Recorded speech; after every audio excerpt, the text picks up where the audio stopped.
Damai sejahtera Allah yang melampaui segala akal, itulah yang memelihara hati dan pikiranmu di dalam Kristus Yesus. Amin. Bapak Ibu Saudara terkasih, kita akan mendengarkan pembacaan firman Tuhan yang menjadi khotbah di minggu kita, minggu kedua setelah Trinitatis, yang tertulis dari surat Paulus kepada jemaat Galatia pasal 2 ayat 15 sampai 21. Saya mengundang kita untuk membuka kitab kita Galatia pasal 2 ayat 15 sampai 21. Saya akan baca bagi kita, demikian pembacaan firman Tuhan.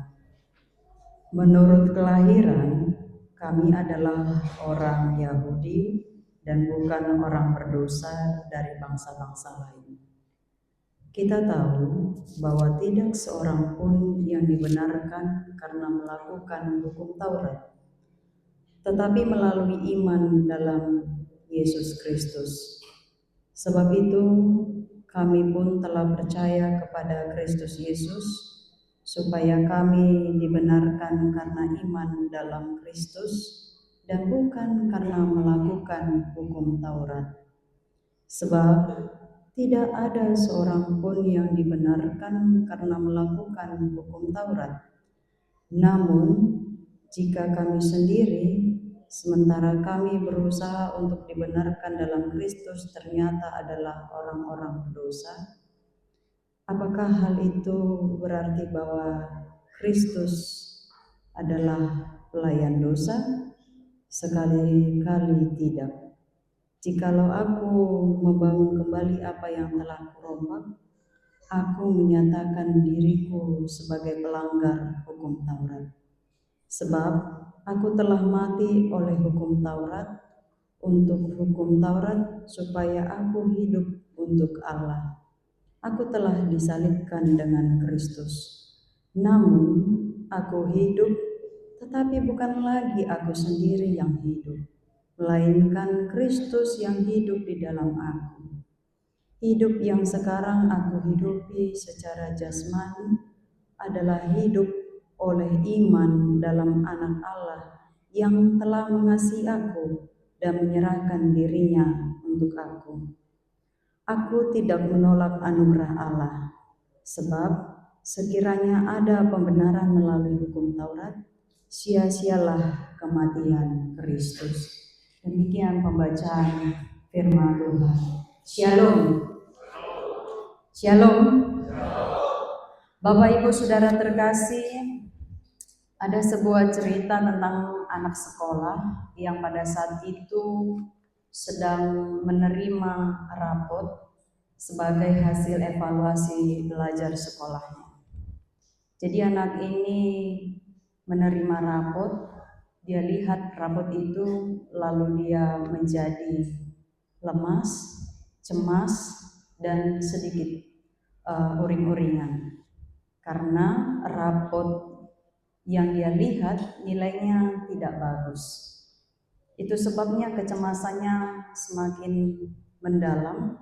Dia takut dimarahi bapaknya, dia takut dimarahi mamanya, lalu dia berpikir melakukan berbagai cara ketika nanti dia pulang ke rumah supaya mamanya, bapaknya tidak marah karena rapot yang dia terima tadi. Lalu setibanya dia di rumah, dia mencuci piring. Selesai mencuci piring, dia sapu rumah, dia pel rumah. Lalu setelah itu dia lihat kain, dia ambil karena sudah kering, lalu dia lipat dan dia simpan. Ketika orang tuanya melihat apa yang dia kerjakan yang tidak seperti biasanya, lalu orang tuanya heran dan berkata, "Wah, kamu kok rajin sekali," katanya. "Ada apa sih?" kan begitu. Lalu anak itu menjawab, "Bapak, sebelum Bapak lihat rapor saya kumpulkan dulu pahala sebanyak-banyaknya, kebaikan sebanyak-banyaknya, supaya nanti setelah Bapak buka rapot saya, Bapak nggak marah-marah sama saya. Lalu bapaknya tersenyum, tertawa, dan ketika dia lihat rapotnya, lalu dia berkata begini, "Anakku, nilai rapotmu tidak bisa diperbaiki dengan perbuatanmu ini. Dengan menyapu halaman, mencuci piring, mengambil kain, melipatnya. Kalau nilaimu jelek, ya tetaplah jelek. Yang kamu butuhkan bukan tambahan jasa, tetapi pertolongan untuk belajar lebih baik." Bapak Ibu Saudara terkasih, seringkali kita datang kepada Allah seperti anak itu. Kita berpikir bahwa jika kita rajin beribadah, melayani, banyak berbuat baik, memberikan persembahan, memberikan perpuluhan, maka Allah akan menerima kita. Namun firman Tuhan hari ini mengajarkan bahwa manusia tidak dibenarkan oleh perbuatannya, melainkan iman kepada Kristus. Maka dalam nats kita ini ada 4 hal yang akan kita lihat Amang-Inang yang menjadi panduan di tengah-tengah kehidupan kita. Yang pertama, manusia tidak dibenarkan oleh perbuatan hukum. Di ayat 15 dan 16, Paulus berkata dengan sangat tegas, "Bukankah karena melakukan hukum Taurat, melainkan hanya oleh karena iman dalam Kristus Yesus." Orang Yahudi pada zaman Paulus sangat menghargai hukum Taurat. Mereka berpikir bahwa ketaatan terhadap hukum akan menjadi dasar penerimaan Allah. Namun Paulus mengatakan bahwa sekalipun seseorang memiliki latar belakang rohani yang baik, itu tidak cukup untuk membenarkan di hadapan Allah. Karena masalah terbesar manusia bukan karena agama, tetapi karena dosa. Orang dapat rajin ke gereja, aktif melayani, memberikan persembahan, memiliki jabatan rohani, tapi semua itu tidak dapat menghapus dosa kita. Seperti pakaian yang terkena noda tinta, kita tidak dapat membersihkannya hanya dengan memakai parfum. Masalahnya ada pada noda itu sendiri.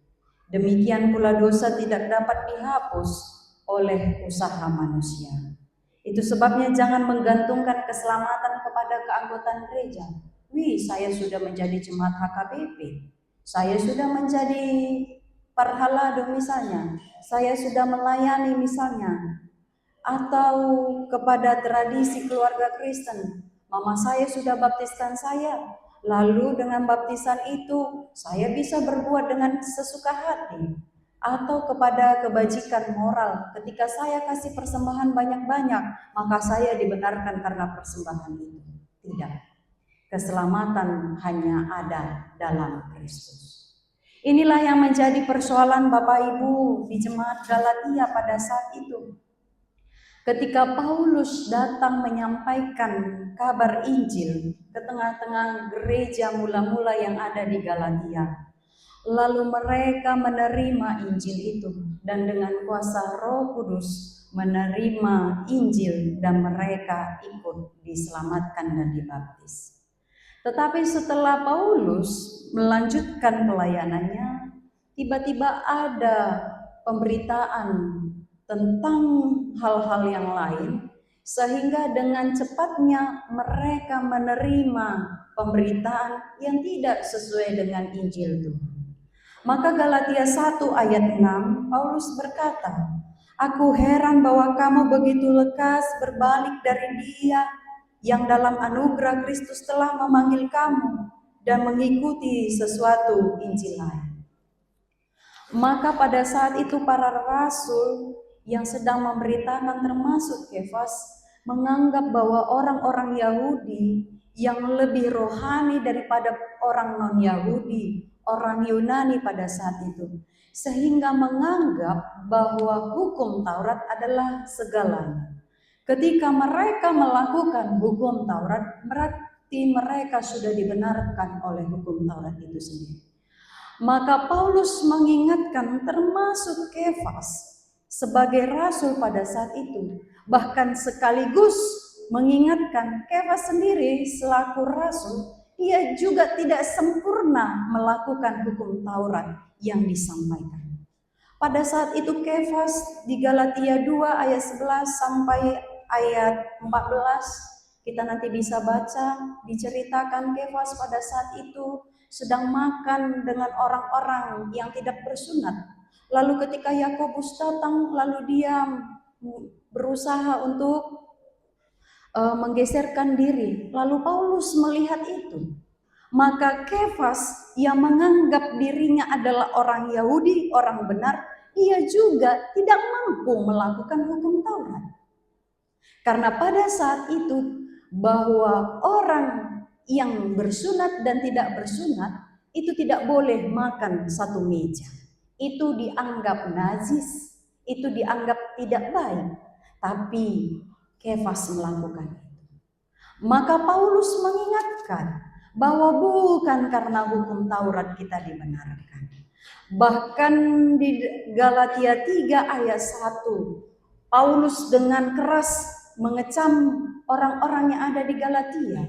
Hai orang-orang Galatia yang bodoh, siapa yang telah mempesonakan kamu? Bukankah Kristus yang telah disalibkan itu telah diterangkan dengan jelas di depanmu? Maka kenapa hatimu berbalik? Kenapa hatimu ragu-ragu? Kenapa hatimu berpaling meninggalkan Injil Kristus di tengah kehidupanmu? Dengan menyatakan bahwa hukum Taurat itulah yang utama, terutama, dan yang membenarkan. Maka Paulus mengingatkan, tidak, tapi Kristuslah yang membenarkan. Bapak Ibu, pada saat itu ada 613 hukum bagi orang-orang Yahudi. Ketika Allah melalui Musa memberikan hukum ke-10, lalu dari hukum 10 itu disampaikan kepada orang Israel, lalu kepada keturunannya sampai kepada orang Yahudi, maka hukum ini ditafsirkan menjadi 613. Dari 613 ini ada 248 perintah positif. Lakukan ini, lakukan itu, lakukan yang seperti ini. Kenapa 248?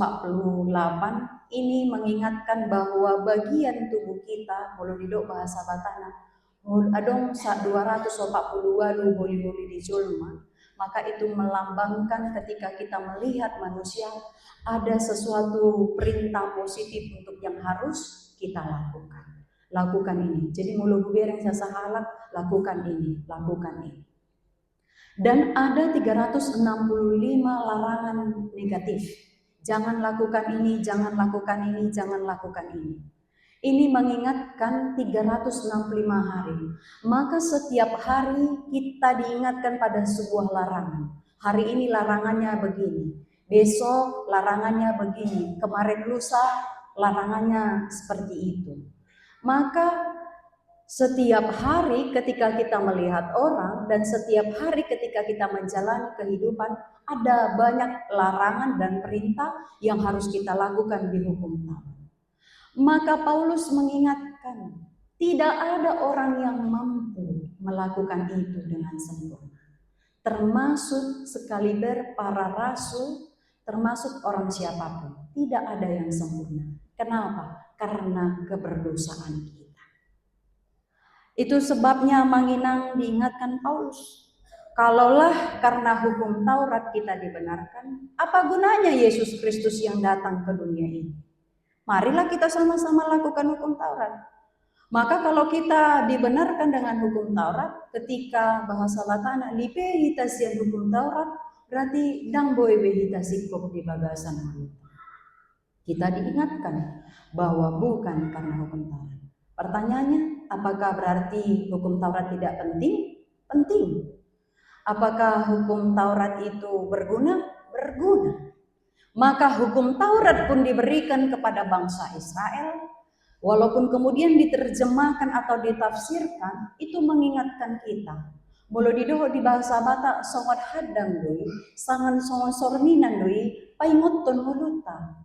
Maka saya rapi atau tidak, saya cantik atau tidak, saya berlipstik atau tidak, saya tahu ketika saya bercermin. Maka ketika kita tahu apakah kita yang lakukan baik atau tidak, maka kita bisa melihat dari hukum Taurat. Bukan berarti hukum Taurat ditiadakan. Bukan berarti hukum Taurat tidak penting atau tidak berguna. Paulus bukan mengecam hukum Tauratnya, tetapi membenarkan hukum Taurat adalah segalanya tanpa melihat Kristus yang sudah menyempurnakan hukum Taurat tersebut. Padahal melalui Kristus, hukum Taurat telah disempurnakan melalui kematian Kristus, melalui salib Kristus. Itulah yang diingatkan oleh Paulus ke jemaat Galatia pada saat itu. Maka Bapak Ibu, apa yang kita lakukan di tengah-tengah kehidupan kita, ibadah kita kah, atau persembahan kita kah, atau persekutuan kita, bukan dalam rangka membenarkan kita, tetapi karena iman kita kepada Tuhan melalui Kristus yang telah menyempurnakan kehidupan kita, maka dari situ kita didorong dalam iman kita untuk datang kepada Tuhan dengan bersyukur kepada-Nya. Jadi kedatangan kita kepada Kristus bukan dalam rangka menyogok Kristus. Kedatangan kita, persembahan kita kepada Kristus bukan dalam rangka supaya Kristus memberikan lebih di dalam kehidupan kita. Jika itu yang kita harapkan, sia-sialah kematian Kristus. Jika itu yang kita harapkan, kita akan menerima kekecewaan. Dia dong tahe, ngaburjuau mangalean guguaku, ganti milahan 3 juta, 4 juta, 5 juta, do angka perpuluhan. Songono ma parmuluku, songoni ma pambahedan huriana mensen. Maka terjadilah kekecewaan. Tetapi dengan iman kita sadar bahwa Kristus telah menyempurnakan kehidupan kita, bahwa kita telah disertai Tuhan, ditemani dan dibimbing Tuhan, maka dari itu ketika kita memberikan persembahan, maka kita akan mengatakan Tuhan mana boleh pilih. Sasitok nadang sadiawan martibakon asli roh. Maka ada perbedaan stigma pandangan yang berbeda. Maka ketika kita melihat pandangan yang kedua akan ada sukacita. Tapi ketika kita melihat pandangan yang pertama maka akan ada duka cita. Karena hati kita akan merasa sedih, kecewa dan kita akan surut untuk datang kepada Kristus. Bapak Ibu, yang kedua, pembenaran adalah anugerah melalui iman kepada Kristus. Ayat 16 Paulus mengulang sampai 3 kali bahwa manusia dibenarkan oleh iman. Ini menunjukkan betapa pentingnya kebenaran tersebut. Apa artinya dibenarkan? Ahadolapatanna dipitori. Dibenarkan bukan berarti Allah menganggap kita tidak pernah berdosa. Karena kita benar-benar adalah orang yang berdosa. Bahwa kita sesungguhnya adalah orang berdosa. Dibenarkan berarti Allah menyatakan orang berdosa menjadi benar karena karya Kristus. Bayangkan seorang hakim yang memiliki bukti lengkap bahwa seseorang terdakwa bersalah. Tiba-tiba ada seseorang yang maju dan berkata demikian, saya akan menanggung seluruh hukuman orang ini. Ketika hukuman itu telah dibayarkan sepenuhnya, hakim dapat menyatakan bahwa terdakwa bebas secara sah. Itulah yang dilakukan Kristus di kayu salib. Dosa kita ditanggungnya, kebenarannya diberikan kepada kita, karena itu keselamatan adalah anugerah, bukan upah. Ngaburjuau, nampe sipata ulo tu gereja muda-odok kan, dan minota lamaran nonton bola. Ini bapak-bapak pemuda hati-hati tuh, selama 2 bulan ini ada Piala Dunia. Kalau di Sumatera itu subuh-subuh, kalau di Pematang Siantar di jalan gereja nanti sudah mulai ramai itu dari jam 12 sampai jam 5 sore. Jam 5 subuh menonton bola. Akhirnya sahak mano di gereja bodoh-bodoh. Mina mano somoni mana? Nah, los tabu mamudo di gereja lani Piala Dunia. Bukan begitu. Jadi saya selalu lewat begitu tuh. Kadang lihat orang main handphone. Saya pikir nonton apa? Ternyata nonton Piala Dunia. Bahkan statusnya sekarang lagi rame-ramenya Piala Dunia. Bendera pun lagi rame-ramenya, bendera Piala Dunia. Euforia di Papua ini memang luar biasa seperti itu. Amang inang yang mau saya katakan adalah melalui itu. Ngabe, ngau setorbe bohiku tu gereja, nah pasti ngamar gereja. Amang inang bahwa kehadiran kita bukan karena kesetoran muka, tapi kehadiran kita karena iman kita yang menyatakan bahwa kita sudah diselamatkan. Bukan karena kekuatan kita, bukan karena perbuatan kita, bukan karena kekayaan kita, kita diselamatkan. Tidak ada orang yang mampu membenarkan dirinya. Karena apa? Karena manusia itu pada hakikatnya dan semua adalah berdosa. Tetapi karena kasih Tuhan yang kita imani, maka kita dibenarkan. Martin Luther katakan ada 3 sola. Sola Scriptura, sola fide, dan sola gratia. Dan akan menjadi solus Kristus. Sola gratia karena anugerah Tuhan. Sola fide karena iman kepada Tuhan. Sola Scriptura karena firman Tuhan yang memberitahukan, yang mengingatkan, yang mengabarkan kepada kita bahwa kita telah dibenarkan. Maka itu bukan karena upah kita. Yesus, saya sudah rajin datang ke gereja toh, maka upah saya dibenarkan. No. Kalau kita dibenarkan karena perbuatan kita, maka kita tidak mampu melakukan perbuatan yang baik dan berkehendak dengan Tuhan. Tapi karena Tuhan yang memperlengkapi, maka kita dimampukan. Idomba na menginang, marasing do kita do akadeba dongata. Deba diaka dongata di seberang, dongono kuma di seberang. Sesongono do menginang. Ada perbuatan dilakukan dalam rangka mengumpulkan pahala seperti anak-anak tadi. Semakin banyak pahalanya, semakin bisa dia ke surga. Bahkan orang mati yang mati di dalam keberdosanya karena kejahatannya, lalu ketika banyak orang mendoakannya, bisa dia naik ke surga. Tapi kita tidak demikian. Iman bukanlah usaha untuk memperoleh keselamatan. Iman adalah tangan yang menerima keselamatan yang sudah disediakan Kristus. Kita diselamatkan bukan karena iman kita besar, tapi karena juru selamat kita besar. Yang ketiga, menginang orang yang dibenarkan hidup bagi Kristus. Ayat 19-20 dikatakan, ini adalah salah satu yang paling indah dalam Alkitab. Aku telah disalibkan dengan Kristus, namun aku hidup, tetapi bukan lagi aku sendiri yang hidup, melainkan Kristus yang hidup di dalam aku. Paulus tidak mengatakan bahwa iman hanya mengubah status orang. Iman juga mengubah hidup seseorang. Ketika seseorang sungguh-sungguh percaya kepada Kristus, maka cara berpikirnya berubah, prioritasnya berubah, nilai hidupnya berubah, tujuan hidupnya juga berubah. Kristus menjadi pusat kehidupannya. Dulu Paulus hidup untuk dirinya sendiri. Juga dulu Paulus juga melakukan hukum-hukum sesuai dengan kejahudian. Tetapi dia melihat tidak ada untungnya, tidak ada gunanya. Ketika Tuhan menangkap dia di Damsyik dan memberitahukan sehingga dia mengabarkan Injil, lalu dia melihat bahwa ternyata hidup ini sebetulnya harus kembali kepada Kristus. Sekarang ia hidup untuk Kristus.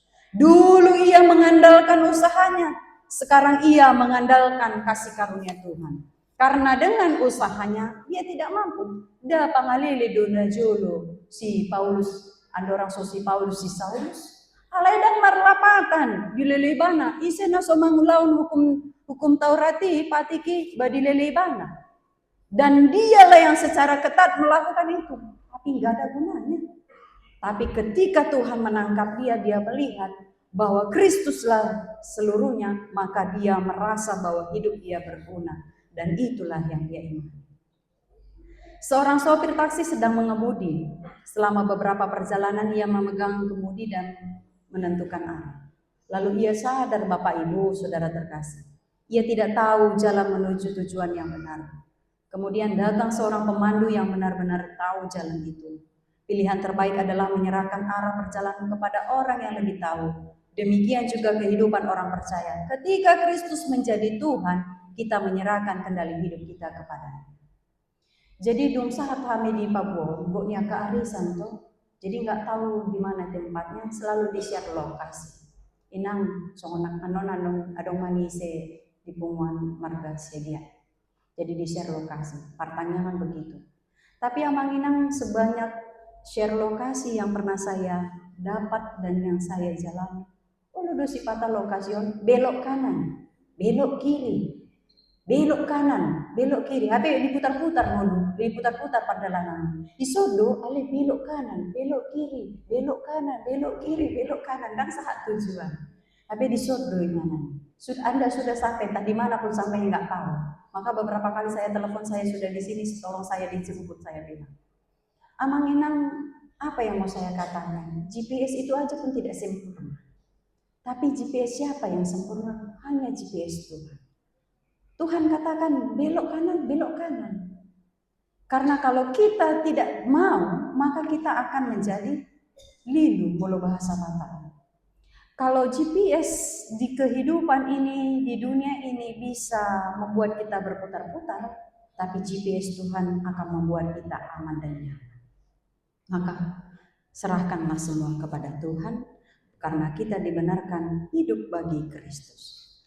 Ketika Paulus ditangkap Tuhan dan hidupnya seutuhnya pada Kristus, itulah sebabnya dia mengatakan bahwa aku hidup, tapi bukan lagi aku sendiri yang hidup, melainkan Kristus yang hidup di dalam aku, bahwa Tuhanlah yang punya kendali dalamku, sehingga walaupun tantangan, ancaman, masalah datang, tetapi aku bisa kuat di dalam Kristus yang sedang mengendalikan aku. Maka begitulah kehidupan kita. Semua kita yang hadir ini punya ATM, ancaman, tantangan, masalah, bukan anjungan tunai mandiri. Maka ketika ATM ini boleh kita hadapi ya Manginang, jadikanlah Kristus kendali di dalam kehidupan kita. Jangan jadikan pikiran kita, jangan jadikan hati kita menjadi kendali, karena kita bisa berputar-putar di dalam kehidupan kita. Jadikanlah Tuhan dalam hidup. Bukankah Dia telah memperbaharui kehidupan kita? Kita yang penuh dengan dosa, tapi kita sudah dibaharui, kita sudah dibenarkan. Ibarat anak-anak nunga merluta-luta alani gabo-gabo, do lupur-lupur do akalana asing. Tung magigi hita mangida kada danaki alani ulona alani holong ni rohat tatabua ibana taparidi danakon dong taparidi ahado tado. Anakku yang kekasih, jangan lagi pergi ke lumpur-lumpur sana ya, jangan lagi main kotor-kotor. Sudah saya bersihkan, saya sudah lelah, saya sudah dengan penuh kasih membersihkanmu, maka jangan pergi lagi ke situ ya nak. Ya buru, ya hasian pasti songoni tadi. Songoni manido di batatu kita. Danau margabo-gabo do hitala di dosata, menggigi mangidaka dosatai. Alai alani holong ni rohani di batang arti Kristus dibuat kita, dipayes, diburi hita manginang, jala dipituri hita, alani dohono ni debata mangulu maho di bagasan hapituran marhite haporson. Saya sudah mengasihi engkau, saya sudah membersihkan engkau, bahkan memperbaharui hidupmu. Maka jangan lagi pergi ke sana ya, jangan lagi lakukan dosa ya. Hiduplah di dalam kebenaran yang sudah saya benarkan. Begitulah kehidupan kita Bapak Ibu. Naparpudi, mulung aparpudi ngata bobe, gula nama kita. Amang inang naparpudi, menolak anugerah berarti meniadakan salib Kristus. Ayat 20 saja di doa Paulus menutup dengan perkataan yang sangat kuat. Sebab sekiranya ada kebenaran oleh hukum Taurat, maka sia-sialah kematian Kristus. Artinya, jika manusia dapat menyelamatkan dirinya sendiri, maka Kristus tidak perlu mati. Salib adalah bukti bahwa manusia tidak mampu menyelamatkan dirinya. Karena itu, setiap usaha untuk memperoleh keselamatan melalui jasa manusia sebenarnya meremehkan karya Kristus. Kalau kita anggap kita mampu dengan pikiran, dengan kekuatan, dengan harta, dengan kekuasaan kita, maka kita sedang meremehkan keselamatan karya Kristus dalam kehidupan kita. Karena itu setiap usaha untuk memperoleh keselamatan melalui jasa manusia itu bukan dalam rangka membenarkan kita. Kita tidak menambah apapun pada salib. Kita hanya menerima dengan iman apakah telah Kristus bekerja dengan sempurna dengan kita. Maka Bapak Ibu, ada beberapa pertanyaan yang mungkin boleh kita hayati. Yang pertama adalah, sudah berapa banyak saya lakukan untuk Allah?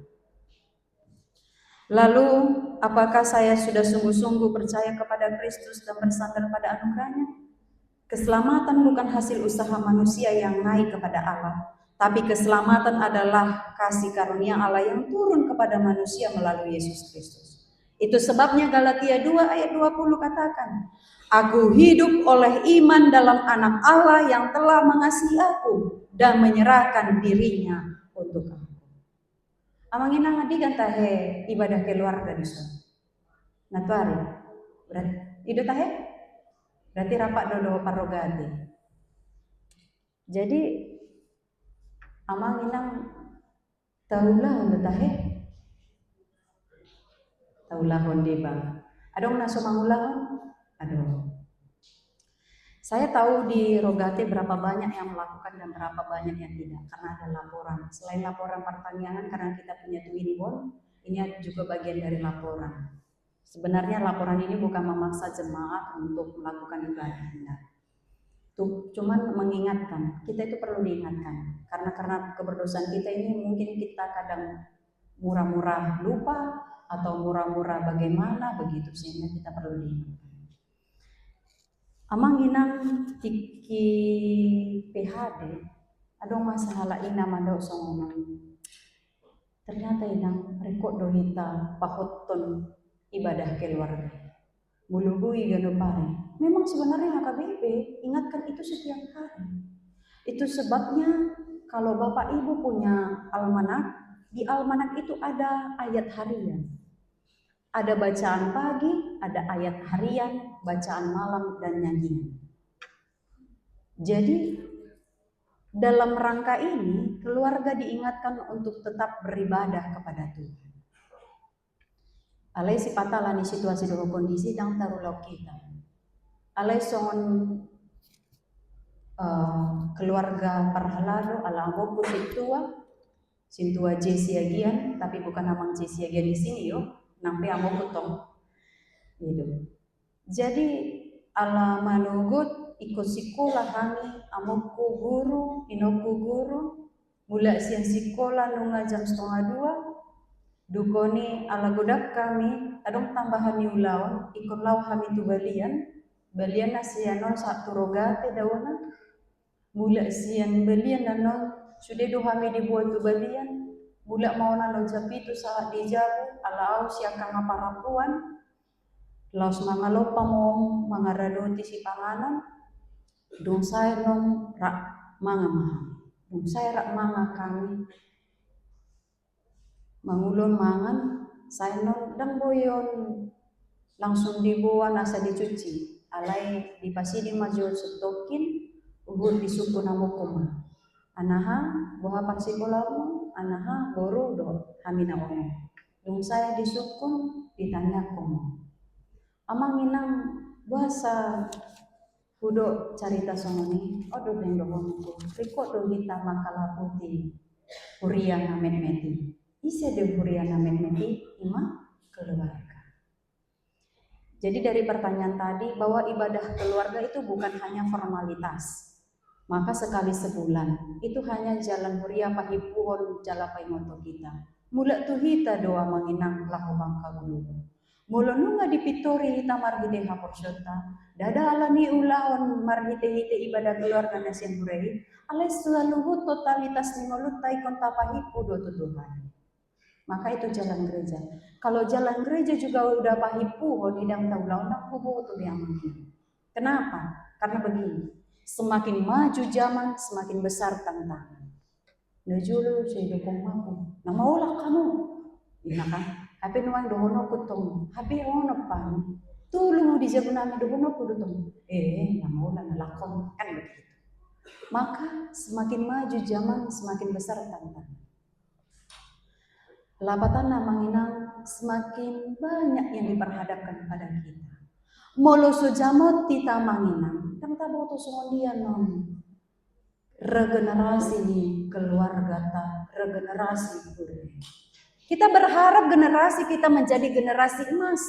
Alai-alai dang tahala putih manginang menjadi generasi cemas. Dingkando di pabor hat na tua-tua na jolo yan ako na mga rato. Dangadong dope WhatsApp. Alay post rohani na torasi. Alano nga di pahipo marite hatang di bata. Alay nuay di pabor hat. Cimas. Dada wala dana ki cimas na torasi. Sudah kayak mana ko? Padahal sudah video call ini. Oh tidak, begono ini. Kekhawatiran kita semakin meningkat. Kenapa meningkat? Karena kita tidak baik kepada Kristus di tengah-tengah keluarga kita. Maka di tahun ini kita diingatkan Manginang. Kalau gereja punya cara mengingatkan kita, lakukanlah. Lakukanlah Manginang. Maka saya katakan harta yang paling berharga adalah keluarga. Duduk Manginang, dangadong lapatan Manginang mamorahamu ianak baru ianak komuna gabe sarjana S3 S2 1 S2 alai molo sodi haholongi do keluarga. Lau nasida manadikon buta alai dang dihaholongi keluarga isuku bedang. Maka firman Tuhan ingatkan, ketika kita dibenarkan oleh firman, ketika kita dibenarkan oleh iman, maka iman yang berbuah bertumbuh itu harus kita tanamkan juga kepada keluarga kita. Asa bohamangina, asa rapudur akayana kota. Maka tiki mardongan-dongan, omaku, jadi do burado, pergado tayo dongan. Iko maka, ido, isuku don, ugamona aha, margana aha, jadi doakan nasi. Dan nake pun atuatuai. Tapi dalam rangka mau mengarahkan ke arah yang lebih baik. Asa bohamangina. Jangan nanti setelah kalian mengaku iman kalian kepada Tuhan, tapi kalian meninggalkan pengakuan kalian kepada Tuhan. Ini yang menjadi hal-hal mengerikan di tengah-tengah kehidupan kita. Tahalaputi dihalaputi yana kota marburu malua Manginang, marsiajar sian nasailaun lelengna sataun lelengna Manginang. Di hati dakon nasida, alai dung dapo partikian nasida dina marhamulian dina marhasotan tadi konon nasida alani arta di portibion alani akan di portibion. Maka iman yang sudah dibenarkan mana buahnya? Manginang, ini adalah peringatan yang keras dari Paulus mengingatkan kita seluruhnya. Supaya dengan pembenaran oleh iman, hiduplah kita di dalam iman. Dan berbuahlah kita oleh iman kita. Maka tunjukkanlah hasil dari pembenaran buah itu. Maka apa yang menjadi perlakuan kita bukan dalam rangka menambah pahala, tapi apa yang kita lakukan adalah buah iman kita karena kita sudah dibenarkan oleh iman yang berasal daripada Tuhan. Percayalah, berbuahlah, dan hiduplah di dalam iman kepada Tuhan. Amin, kita berdoa. Mulia tema Tuhan, kami bersyukur atas kasih Tuhan yang boleh menyertai kita, menyertai kami di dalam kehidupan kami. Kami dibenarkan oleh iman bahwa bukan karena hasil usaha kami, bukan karena perbuatan kami dibenarkan, tapi kasih karunia-Mu dan iman kepadamu kami telah dibenarkan. Itu sebabnya kami boleh hidup di dalam kasih karunia-Mu. Ajari kami melalui Roh Tuhan untuk boleh hidup di dalam pembenaran dan kami boleh menunjukkan buah dari pembenaran itu di tengah-tengah kehidupan kami. Bapak, kami bersyukur kalau kami boleh hadir di gereja HKBP Nomensen Jayapura ini. Itu semua karena kebaikan Tuhan dan karena iman yang boleh hidup dan berbuah di tengah-tengah kehidupan kami. Biarlah kehadiran kami ini menjadi persembahan yang harum di hadapan Tuhan dan berkati kami keluarga pribadi lepas pribadi, keluarga lepas keluarga, supaya kami boleh hidup di dalam iman yang bersama Tuhan. Bapa dalam surga, kami bersyukur jika pada hari ini kami mengingat kebaikan Tuhan atas pemeliharaan Tuhan kepada jemaat Tuhan yang boleh berulang tahun. Di seminggu ini, biarlah Tuhan yang memberikan umur yang panjang, sukacita, dan kiranya Tuhan yang memberkati proses kehidupan mereka. Berkati juga yang berulang tahun pernikahan, jadikan mereka menjadi keluarga yang takut akan Tuhan. Berkati gereja HKBP Nomensen Jayapura ini, mulai dari anak-anak, remaja, naboso, pemuda yang mencari pekerjaan, mencari pasangan hidup, dan orang tua muda yang membimbing anak-anak, dan orang tua kami yang sudah lanjut usia, semuanya kami serahkan kepadamu. Berkati juga para haladen Tuhan, berikan hikmat kebijaksanaan, kekuatan hati, semangat dalam pelayanan dalam kasih Tuhan. Berkati juga pendeta resort kami, Amang Pendeta Pubolon, yang boleh membimbing, mengarahkan, memimpin gereja HKBP ini, boleh menjadi gereja kesaksian, menjadi gereja yang takut akan Tuhan. Sebentar kami pulang Tuhan dari rumah ini, kami akan melanjutkan proses kehidupan kami, kiranya Engkau tetap menyertai kami. Berkati juga Tuhan segenap kegiatan, aktivitas, program gereja Tuhan, supaya apa yang kami lakukan ini boleh menjadi persembahan yang harum, yang hidup di hadapan Tuhan. Biarlah Tuhan apa yang boleh direncanakan, baik itu dalam pembangunan, pengadaan lahan, Tuhan cukupkan dan Tuhan sempurnakan. Buat jemaat Tuhan yang ingin melangsungkan pernikahan, kiranya Tuhan yang memberkati setiap rencana mereka. Kami serahkan Tuhan semua proses hidup pelayanan kami ke dalam tangan pengasihan Tuhan. Apa yang kurang lebih kami percaya Tuhan akan menyempurnakannya. Di dalam Kristus Yesus kami berdoa. Amin.